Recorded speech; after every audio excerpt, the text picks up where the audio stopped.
everyone, my name is Jess and today I'm going to talk to you about my 5 tips on utilizing LinkedIn for networking, growing your network, as well as how to post and what to post. All right, let's go ahead and get started.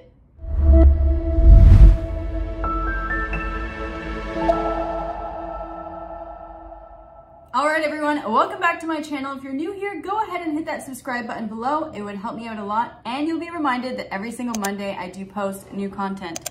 Okay, so my 5 tips on utilizing LinkedIn as a business professional. Now, this topic came up because this week I had the honor of speaking to a small group at Dell about social media use, and I thought, what better way to utilize the content that I shared today and share it with all of you. So number 1 would be consistent. So whatever platform you decide, and today we're talking about LinkedIn, is be consistent. If you typically post once a week, you can post once a week, but don't drop down to once a month or once a year or once a quarter.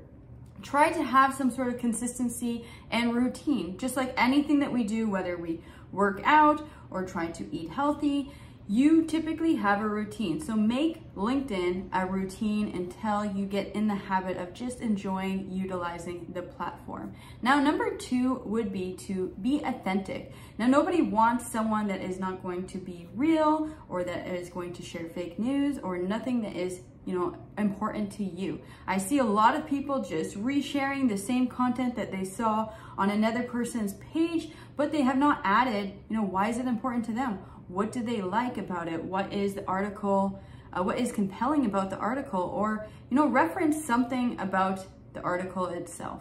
Now, being authentic, has its pros and cons.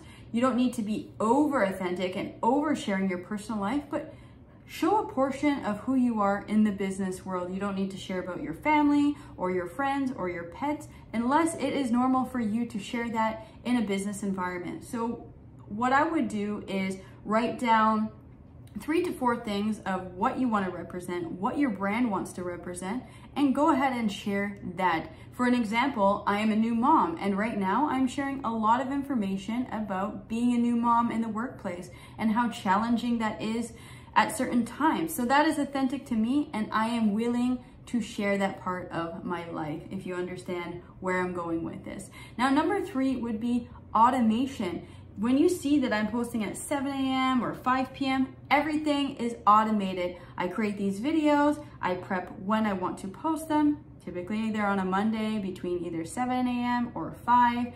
And I just make sure that all my automation is done on that Sunday night before work. So when I go on my computer in the morning, I don't need to frantically search what kind of content am I going to post for that week. Everything is done ahead of time. Now, there's tools such as Buffer, or maybe at your internal organization, you have a specific tool that you can use, but automate it. Make it really simple, plug away for 30 minutes and figure out what content is important to you to share during that week, and book it, schedule it, and don't touch it for another week.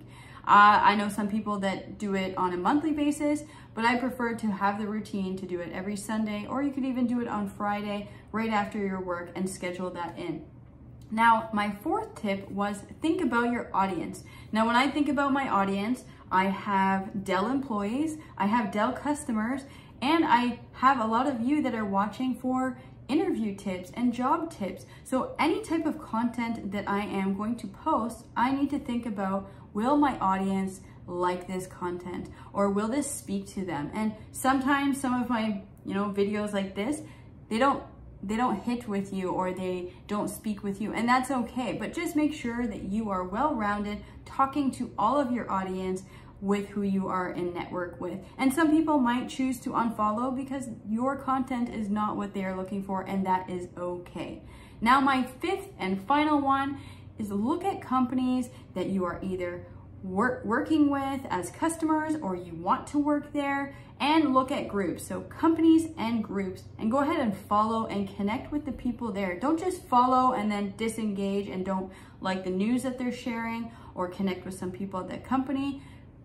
Engage with the people, talk to them. Don't just send them an email on LinkedIn expecting them to buy your product. Really, you're going to want to connect with people on a human level. Maybe a great way to connect is liking their posts, making comments comments on their posts, especially on company news. Say, wow, that is incredible that you are hiring, fantastic. It's always nice to see people growing.